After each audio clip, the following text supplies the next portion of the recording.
में बने रहने के लिए बेल आइकॉन दबाइए और साथ ही Meerut Mitra channel NTV live web news को सब्सक्राइब।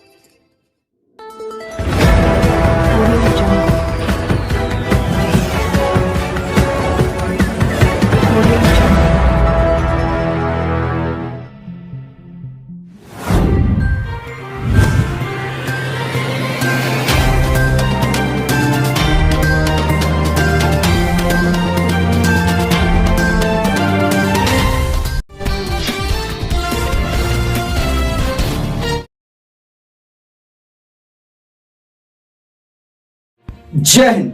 कोविड धीरे धीरे देश से कम हो रहा है, ये एक अच्छी खबर है, लेकिन कोरोना काल पिछले साल से और अब तक ना जाने कब तक अभिभावकों पर स्कूल के उत्पीड़नों का आरोप कब तक चलेगा ये नहीं पता। आप देख रहे हैं Meerut Mitra channel NTV live web news, हर खबर पर नजर। मैं हूं नवीद खान। दिन है 11 जून 2021।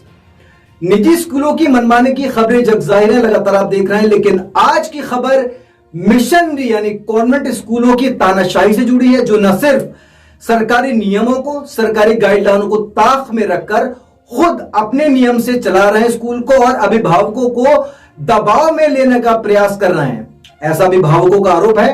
मेरठ के सेंट मैरी स्कूल पर अभिभावक का आरोप है कि सेंट मैरी स्कूल वालों का कहना है कि उनके यहां सरकार की नहीं, मिशनरी की, स्कूल की अपनी गाइडलाइन चलती है, अपने नियम चलते हैं। साहब से जो शिकायत करी है वो स्कूल है सेंट मैरीज। सेंट मैरी कहाँ पर है? ये जो करियापा स्ट्रीट पे है। सर मिशनरी स्कूल में भाई हम लोग, हमारे दोनों बच्चे पढ़ते हैं, सेंट मैरीज में पढ़ते हैं, और हम लोग जब अपने बड़े बच्चे की TC लेने के लिए जब गए तो उन्होंने हमसे आगामी जो सेशन की है वो पूरी एक इंस्टॉलमेंट मांगी, जो उन्होंने अवैध मांग करी कि भाई 3 महीने, जबकि हमने 8th की पूरी फीस भर रखी है। ये कौन से साल की बात है? 2020 की? ये हाँ 20 की बात है। 19 मतलब अब 8th उसने 21 में करी, 20-21 में। 20। तो हम अब 21-22 तो अभी शुरू भी नहीं हुआ है, वो तो अप्रैल से शुरू, नहीं पता था। रिजल्ट कब आया था बच्चे का? मार्च में। और अप्रैल में सबको पता है कि कोरोना जो है वो पूरे हिंदुस्तान में नहीं, पूरे वर्ल्ड में आया है, दोबारा आया है। उसके बाद क्या हुआ? उसके बाद हमने अप्रैल में, क्योंकि हम क्वारंटाइन थे, हमारे घर में फादर इन लॉ की भी कोरोना के कारण डेथ हो गई थी, और घर में एक मृत्यु हुई है कोरोना के कारण। हाँ, तो अब वो उन्हें कोरोना अप्रैल में हुआ, 20 अप्रैल को हुआ, 30 अप्रैल को उनकी डेथ हो गई। तो हम कितना, मतलब माइंड इतना डिस्टर्ब चल रहा था, और हम उस कोरोना टाइम में भी उन्हें हॉस्पिटल में एडमिट लेके, कभी कहीं लेके, हम इतना परेशान, और वो ये कहते हैं कि आपको अप्रैल में पहले आना चाहिए था। तो अब हम अपने घर वालों को देखेंगे या पहले मैं स्कूल में जाके देखूंगा? किसने कहा आपसे कि आपको आना चाहिए था? ये तो प्रिंसिपल तो वहाँ मिलते ही नहीं है। प्रिंसिपल तो वहाँ मिलते ही नहीं है, क्योंकि मुझे भी नहीं पता कि वो कर क्या रहे हैं।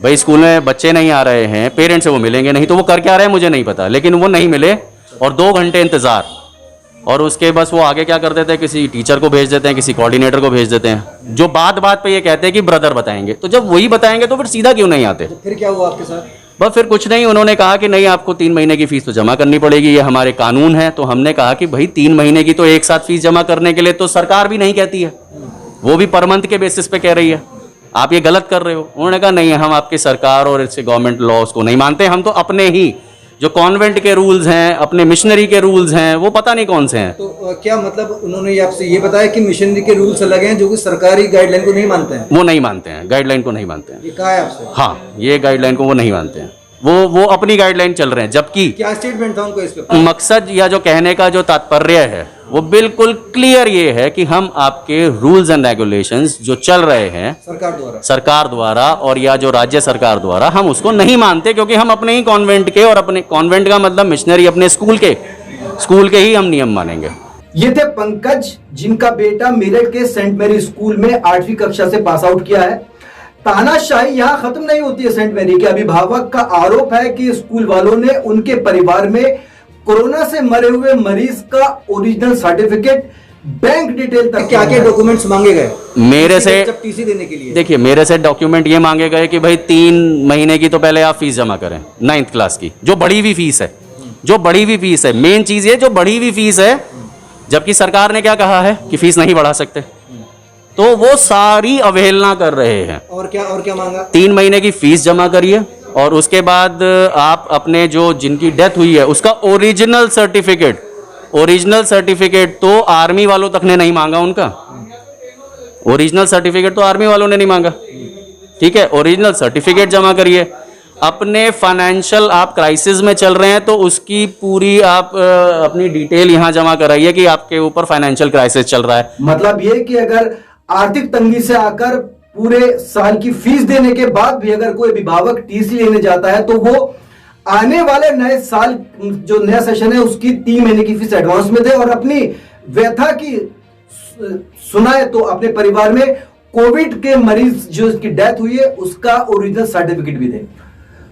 गोया ये स्कूल है कि न्यायालय जहां सबूत मांगे जाते हैं कि आपके यहां मौत हुई है कि नहीं। हालांकि पूरे मामले की शिकायत मेरठ के जिलाधिकारी सहित शासन तक की जा चुकी है। तस्वीर में आप देख पा रहे हैं, जिलाधिकारी ने तुरंत कार्रवाई करते हुए आदेश दिया है जांच की। मेरठ एसीएम सदर सुनीता इस मामले की जांच कर रही हैं। हमने सेंट मैरी के प्रिंसिपल से बात करने की कोशिश की तो उनके सुपरवाइजर को फोन किया तो उनका भी वही जवाब था, हमारे यहां सिर्फ हमारे रूल चलते हैं ना कि भारत सरकार के।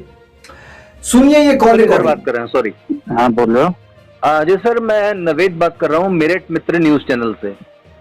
हाँ जी बताइए। अच्छा सर, मुझे एक्चुअली प्रिंसिपल सर का एक वर्जन चाहिए। एक कोई मामला चल रहा है हमारे स्कूल, आज कई सारे पेरेंट्स ने खूब वर्जन दिया तो हम चाह रहे थे कि आपका एक वर्जन मिल जाए आपकी साइड से। सर मैं तो इस लाइक हूँ कि वर्जन दे दूँ। नहीं, और हमारे प्रोटोकॉल में प्रोटोकॉल में है नहीं कि हम प्रिंसिपल का नंबर इशू लेना है। वर्जन के लिए भी बहुत मिलने के लिए प्रिंसिपल से एक प्रोटोकॉल होता है तो हमारे अपने रूल हैं बहुत। अच्छा, हमारे अपने रूल जो सरकार के रूल नहीं मानते हैं? नहीं, सेंट मैरी के सरकार के रूल नहीं मानते हैं हम नहीं। वहीं दूसरा मामला मेरठ के एक और missionary school saint Thomas English medium का आया है। इसकी भी शिकायत मुख्यमंत्री से लेकर जिलाधिकारी तक को कर दी गई है। सेंट थॉमस इंग्लिश मीडियम में बिना फीस के मार्कशीट ना देना और नई क्लास में फीस ना देने के कारण ऑनलाइन क्लास से नाम काट दिया गया। क्या नाम है आपका? मनीष शर्मा। आज क्या मामला है, किस लिए आप जा रहे हैं? सेंट थॉमस इंग्लिश मीडियम में 8th क्लास में मेरी बच्ची पढ़ती है। कई बार स्कूलों के चक्कर काट लिए रिजल्ट कार्ड के लिए कि जो रिपोर्ट कार्ड है कि उसमें गवर्नमेंट के जैसे आदेश हैं कि 8th क्लास के सभी बच्चे प्रमोट किए गए हैं, तो स्कूल वालों ने अभी तक मार्कशीट नहीं दिया और बार बार ये कहते हैं कि कोऑर्डिनेटर से मिल लो। मैं शर्मा जी से मिला, वहाँ शर्मा जी हैं, प्रिंसिपल मैम से भी मिल चुका हूँ, लेकिन वो मार्कशीट देने के लिए राजी नहीं है। वो कह रहे हैं कि आप पूरी फीस जमा करिए तभी आपको मार्कशीट मिलेगी।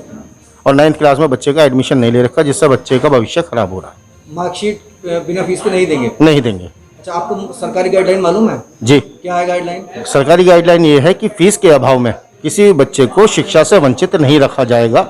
ये शासन आदेश है जिसकी प्रतिलिपि मेरे पास है। शिकायत की है? जी, मैंने डीआईओएस जी से शिकायत करी थी, गया था, उनको भी लेटर देकर आया, डीएम महोदय से भी कर चुके हैं, बावजूद इसके कुछ नहीं हुआ। बता दें, सरकारी गाइडलाइन में साफ तौर पर लिखा है कि फीस की वजह से बच्चे की शिक्षा में कोई व्यवधान नहीं होगा, शिक्षा से वंचित नहीं किया जाएगा। पूरे मामले पर पब्लिक स्कूल अभिभावक संघ के अध्यक्ष से हमने बात की, पंकज से। आइए देखिए। क्या नाम है आपका? पुलिस संघ क्या मामला? कपिल राज शर्मा, मैं पब्लिक स्कूल अभिभावक संघ का अध्यक्ष हूँ। आज का क्या मुद्दा है? आज का हमारा जो मिशनरी स्कूलों में छात्रों अभिभावकों का जो उत्पीड़न हो रहा है, हमने प्रशासन को और प्रदेश सरकार को उस पर जानकारी लाने का हम कार्य कर रहे हैं। अनेकों ऐसे मामले हमारी जानकारी में आए हैं कि इन मिशनरी स्कूल में छात्रों के अभिभावकों को बुला करके वहाँ अपमानित करने का कार्य कर रहे हैं तथा उनसे अवैध तरीके से उन्हें मांग की जाती है। किस तरह की मांग? जैसे जिस प्रकार अगर हम वहाँ टीसी मांगने कोई अभिभावक जाता है तो टीसी देने के बदले उनसे अग्रिम फीस के रूप में उनसे धन मांगा जाता है और इस तरीके का उनको प्रेशराइज बनाया जाता है कि जिस तरीके से वहाँ उन्होंने अपने बच्चे को एक तरीके से प्रवेश दिला करके गलती करा दी हो। एक अभिभावक ने बताया कि कुछ जो अभिभावक पहुँचते हैं उनके साथ बिहेव ठीक नहीं किया जाता है। हाँ बिल्कुल, ऐसा जानकारी में आया है कि वहाँ अभिभावकों के साथ उनका व्यवहार ठीक नहीं है। प्रिंसिपल वहाँ मिलने को तैयार नहीं होते हैं। उनके जो अन्य सपोर्टिंग स्टाफ के लोग हैं उनका व्यवहार अभिभावकों के साथ किसी भी प्रकार उचित नहीं है। उनकी टिप्पणियाँ भी गलत होती हैं। क्या टिप्पणियाँ हैं? उनकी टिप्पणियाँ हमारे भारत देश के और भारत संविधान के खिलाफ होती हैं तथा आर्थिक भेदभाव के आधार पर वो टिप्पणी करते हैं। उनका स्पष्ट ये कहना है जो हमने वहाँ स्कूल में बात की है कि जो भारत सरकार के और प्रदेश सरकार की नियमावली हमारे स्कूलों पर लागू नहीं होती है, उनकी अपनी नियमावली। ये सेंट मैरी स्कूल में जो सीनियर कोऑर्डिनेटर जो उन्होंने बैठा रखे, उनकी वर्डिंग थी। क्या वर्डिंग थे? उनके वर्डिंग ये थे कि भारत सरकार और प्रदेश सरकार की एजुकेशन नियमावली हमारे स्कूलों पर लागू नहीं होती है।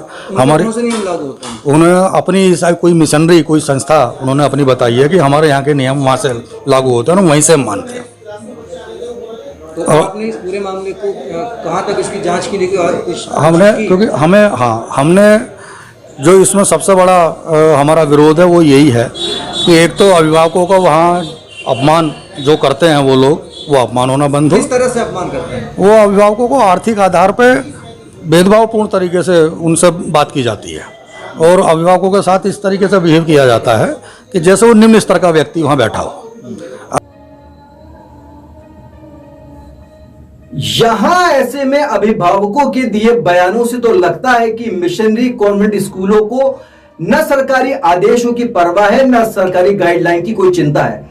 यहां गौरतलब हो कि मेरठ के कुछ स्कूलों में एडमिशन से पहले अभिभावकों का भी इंटरव्यू लिया जाता है। आखिर क्यों?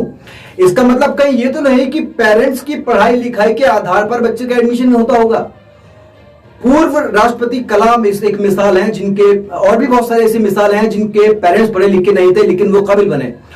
आफ्टर ऑल मिशनरी स्कूल खुलकर सरकारी नियमों की गाइडलाइन की धज्जियां उड़ा रहा है, साफ तौर पर नजर आ रहा है, क्योंकि मिशनरी स्कूल में बच्चों को पढ़ाना एक स्टेटस सिंबल बन गया है। अब देखना यह होगा कि कब आखिर मिशनरी स्कूल सरकारी आदेश और गाइडलाइन का पालन करेंगे और सरकार और प्रशासन इस पर कब कार्रवाई करेगी, यह एक बड़ा सवाल है। Meerut Mitra channel NTV live web news से नवीद खान की रिपोर्ट।